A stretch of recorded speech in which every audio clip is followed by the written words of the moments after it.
Зголемувањето на цените на основните прехранбени производи во време на корона кризата тешко ги погоди македонските граѓани. Поради кризата во светски рамки се зголемија цените на железото, златото, нафтата во последниот месец постојано поскапува и тоа доведува до зголемување на цените и на останатите производи. Вакцините донесоа оптимизам за заздравување на економијата, со што се зголеми потрошувачката на сурова нафта, чие производство се уште е ограничено, што се одрази врз порастот на нејзината цена, објаснува Марко Бислимовски, директор на регулаторна комисија. Имаме сега ситуација кога имаме зголемена потрошувачка, а производството е намалено и од тие причини цената на нафтата расте и се очекува дека и во наредниот период расте, бидејќи најголемиот извозник на нафта, Саудиска Арабија, пред неколку дена објави дека не планира да го зголеми своето производство на сурова нафта. Значи, минатата година некаде овој период драстично почна да паѓа цената на нафтата и најголем дел од земјите на ОПЕК 2 до 3-4 месеца помеѓу себе не можеа да се договорат за да го намалат своето производство. Но некаде од октомври минатата година тие веќе се сосем усогласени меѓу себе и не само тие, туку и земјите кои што се надвор од ОПЕК и поради тоа во овој период веќе имаме тренд на раст на цените на нафтата на светските берзи, кој што не верувам дека ќе запре се до конечното заздравување на економиите. Дали сето ова ќе доведе до уште еден поголем бран на зголемување на цените на основните производи? Не треба да стравуваме од големи поместувања во светската економија. Побарувачката не може да расте и цените се враќаат на тие од претходната година, вели универзитетскиот професор и поранешен министер за финансии Никола Поповски. Сега имаме еден тренд на светскиот пазар, особено на производите кои се материјални, базичните производи, храна, енергија, метали, да имаме тренд на раст, што е лесно објаснив од две причини. Прво, кризата со со короната, светот полека почна да се враќа во нормални економски активности до некаде, вакцината помага, се јавува оптимизам и тоа ја зголемува побарувачката. Штом се зголемува побарувачката, цените во принцип одат нагоре. Но мора да сме многу внимателни. Сега ова не е зголемување на цените некое екстра на светскиот пазар, туку е само враќање на цените од пред короната, од 2019. Ако ги споредиме горе-доле цените пред и после короната, сега доаѓаат на исто. И не само цените на производите, туку и акциите, берзите, сите финански се враќаат на пред корона периодот и тоа е нормално. Не треба да стравуваме дека тоа ќе придонесе за некои големи поместувања во светската економија, затоа што побарувачката не може безгранично да расте. Значи таа тука некаде доаѓа на нивото на претходното производство. Зборувам за производната потрошувачка, на суровини и така натаму. Но живеачката станува се потешка. Кризата удри по семејниот буџет. Синдикатот пресметал дека минималната сума за живење на едно семејство за еден месец е 550 евра. Најголем дел од оваа сума, дури 74% одат на храна и сметки. За хигиена се троши 7,08%, за превоз 7,31%, за облека и обувки 6,14%, за култура 3,17%. За време на корона кризата најмногу поскапеле алкохолот и цигарите 8%. Зголемени се цените на маслото за јадење, шеќерот, чоколадата, овошјето и зеленчукот. Граѓаните велат дека тешко врзуваат крај со крај од месецот. Многу и тоа многу е. На пазар не смееш да идеш веќе. Посебно како млад родител, да. Да, секојдневно пазарување, набавување, посебно за малечката, да. Чувствувам. Покачени дека се цените за продукти. Еве зејтинот беше 60 денари, 79 денари. Значи, Почувствувате ли на семејниот буџет? Како не се чувствува? Пензионерите најчувствителни се за тие работи. Очекувам дека тоа малку нормално, затоа што сите сме зафатени со ковидот, не само кај нас. Месото иде ескрено многу скапо, 500 dinara плаќаме кило месо. јунешко, а и терешко, тоа е виша фантазија. Свинското исто, ако викаат дека имаме многу свинско, држи цена поскупа него Европа. Дали уопште размислат дека има луѓе што не може да го преживеат ова? Овој студов направи енормно трошење на струја. Не може парното, ете го работи, плаќаш парно, а не работи. Посебно на овошје и зеленче. Тоа е посебно покачено. Дури многу. Нема да има нов ценовен шок, односно ново зголемување на цените на основните прехранбени производи, бидејќи цените на нафтата и дизелот кај нас се пониски за 7 до 8 денари од истиот период лани, смирува Бислимовски. Нашата економија веќе работела со далеку повисоки цени, отколку што се сега постоечките, и од овие причини не очекувам дека тоа ќе има влијание на пораст на цената на крајните производи во нашата земја. Затоа што треба да расчистиме една работа, кај голем дел од компаниите, цената на нафтата нема некое драстично влијание.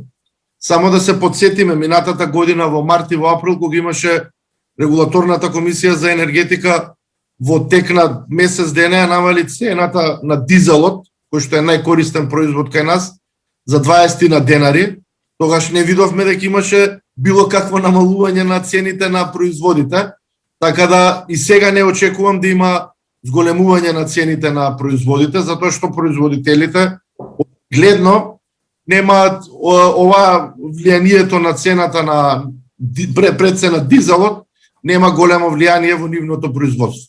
Професорот Поповски смета дека во вкупната кошничка ќе има значителен пораст на цените на некои производи или поединечни услуги, како што се здравствените, на пример. Економијата полека ќе се нормализира, ќе се вратат и работните места, но треба предпазливост, бидејќи коронавирусот нема преку ноќ да исчезне. Но во вкупниот пакет во вкупната кошничка на цените треба да очекуваме дека некои од производите или услугите може значително да пораснат, например здравствените услуги, иако се тие контролирани цени во целиот свет, тие не се глобални цени, тие се само на национално ниво и најчесто владите ги контролираат, но во приватните здравствени услуги може да се очекува природно зголемување, зашто побарувачката здравствени услуги е голема, но некои услуги ќе се намалат кои учествуваат во потрошувачката населението. Овие, например, што се туристички услуги, значително ќе се намалат и се намалуваат и јас лично не верувам во идните 2-3 години да се вратат на предкризното ниво, затоа што луѓето ќе бидат предпазливи и се уште има опасност од короната и ќе има пролонгирана опасност од други вируси, што значи дека тој тип на потрошувачка, ајде да не речеме ќе исчезне, но блиску до исчезнување во наредниве 1-2-3 години. Ресторанските услуги, угостителството, па и некои други сродни на нив.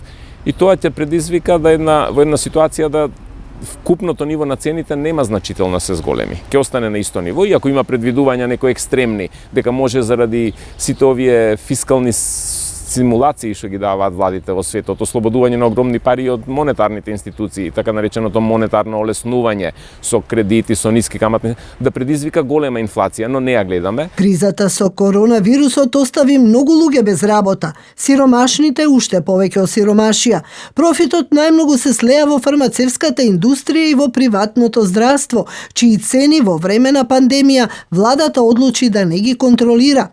Во услови кога јавното здравство при најголемиот наплив со пациенти не ги задоволи потребите, тоа предизвика уште поголем удар врз граѓаните. Времето на корона кризата наметна поинаков начин на живот, но и шокови со цените кои што ги чувствуваат сите, а најмногу сиромашните, социјалата и тие со ниски примања. Какви решенија ќе се понудат? Останува на тие што ги носат одлуките.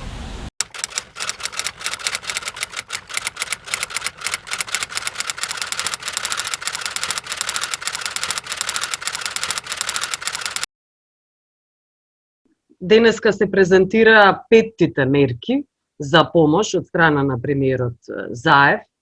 Ковид реалноста покажува сепак нефункционалност тотална на економијата, помало производство, помала потрошувачка, стандардот е и онака низдок без корона кризата, без таа реалност. И сега остануваат најранливите категории за кои вие постојано се застапувате, дека тие треба да бидат всушност заштитени, но тоа не е така. Која е вашата препорака, какви мерки сепак треба да се преземат? Па добро, ова е веќе пети поред пакет мерки кој што во обем, ако се зема од целина, и не е толка подценувачки, но постојано останува дилемата и предизвикот на тоа дали и колку ефикасни се тие и колку тие придонесуваат за подобрување на состојбите. Значи, ако целина го гледаме до сега, кумулативно, со све овие мерки од петиот пакет, ќе дојде некаде 1,4 милиарди евра поддршка од страна на владата, од кои што представуваат околу 12% од бруто домашен производ, што гледано релативно, можеби споредено и со најмоćните земји членки на Европска унија и западно развиените економии да се споредува. Ретко која земја одскокнува со 12-13% од бруто домашен производ да потикне и поддржи економијата. Но сепак овие не се чисто економски мерки, овие се на некој начин комбинирани и економски и социјални мерки. И сега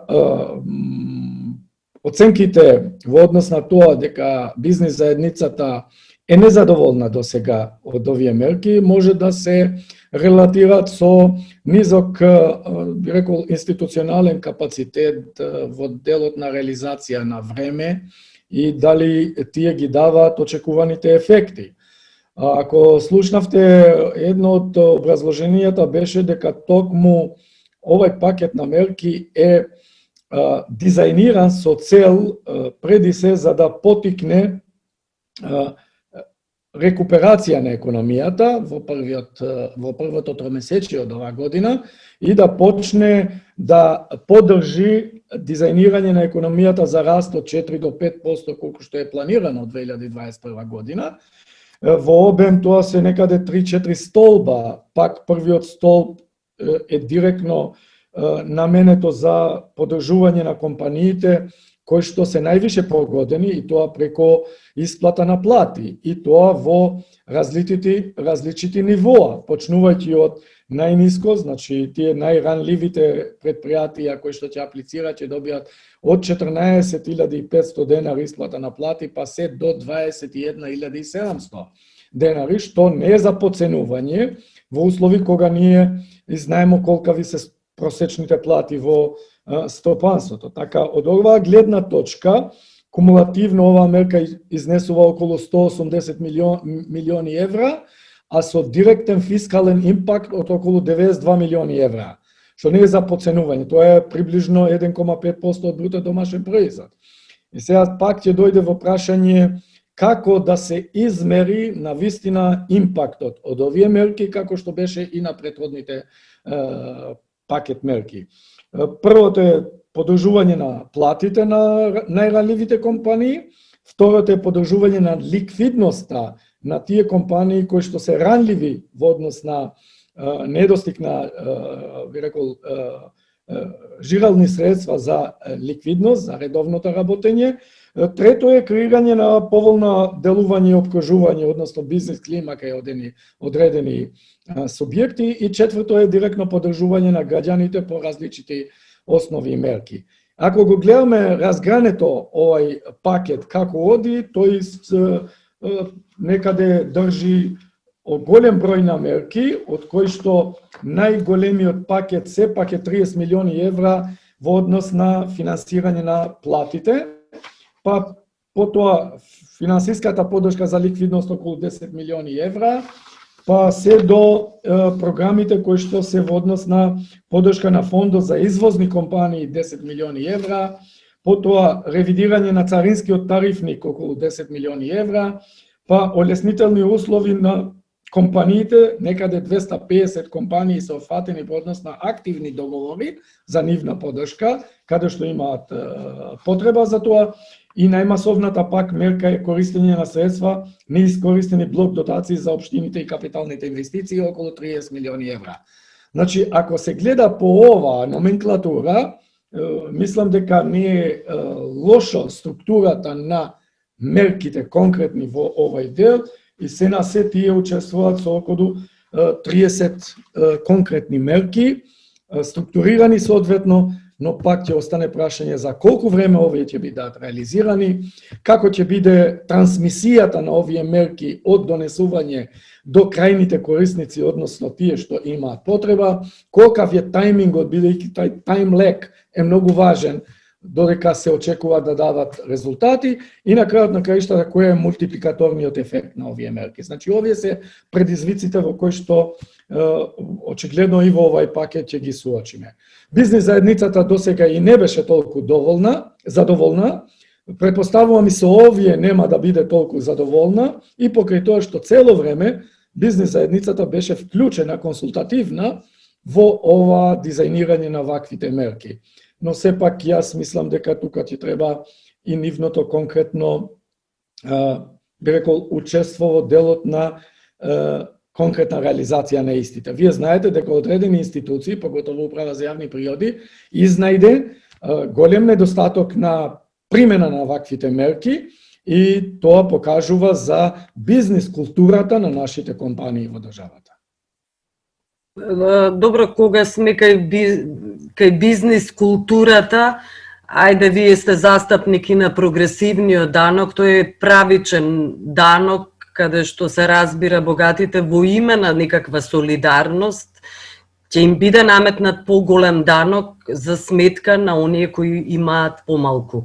Но тоа не се случи. Се чини дека богатите всушност ја движат не економијата, ја движат политиката и одлуките на политичките елити, односно на власта. Да, на жалост дека е така, јас исто така пред некој ден се изјаснив во однос на ова прашање. Бев голем присталица на задржување на прогресивниот данок, без разлика дека има и такви теории кои што велат дека нели либералната економија и намалување на даночниот терет сепак влијае во така наречено зголемени инвестиции, реинвестиции и слично, но тоа не се покажува дека е така. Ако сакате и научно, во многу ситуации, речиси, отфрлени последните теории кои што го поврзуваат повисокиот раст со пропорционално ниски даноци. Тоа не се случува ниту и во најлибералните економии, и ако сакате земете го, земите со највисок даночен терет, скандинавските земји. 30 години назад се покажува дека таму има просечна повисока стапка на економски раст, земете го, например, последните 30 години Шведска во однос на САД. Две контрадикторни и крајни разлики помеѓу едната и другата, и како концепт, но и како реализација. Така да просечната стапка на раст во Шведска, например, е дупло поголем за долг временски период 30 години во однос на просечната стапка на раст на САД, што покажува дека не значи нисок даночен терет повисока стапка на раст. Но тоа е поврзано со капацитет на институции. Значи, ако државата на вистина има јаки институции кои што преку јавни услуги и јавни добра ќе го враќат тоа кај граѓанинот и кај компаниите, тие ќе постигнуваат поголем степен на раст, без разлика што имаат поголем даночен терет, и тоа 1:2. Ако Шведска има 55-56% од бруто домашен производ даночен терет, а САД има 30%, замислите таа разлика колкава е. А стапката на раст просечна во Шведска е некаде 3,2%, а во САД е 1,8% за 30 години последни.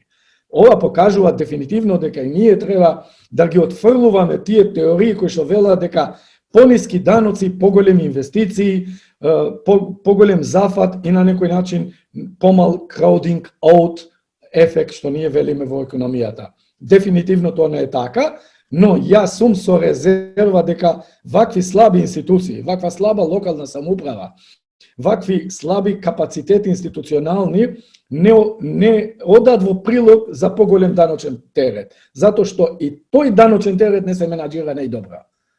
И ако го гледаме по основна критериуми на исполнување на испораката на јавните добра, па ако сакате и безбедност, ако сакате и обезбедување на трансакции, обезбедување на гарантирање на договори, собственоста и слично, судството, корупцијата и сето тоа влијае во однос на тоа дека и не заслужуваат нашите институции поголем даночен терет. Добро, јас ви благодарам за овој разговор, академиче Беџити. Благодарам за поканата.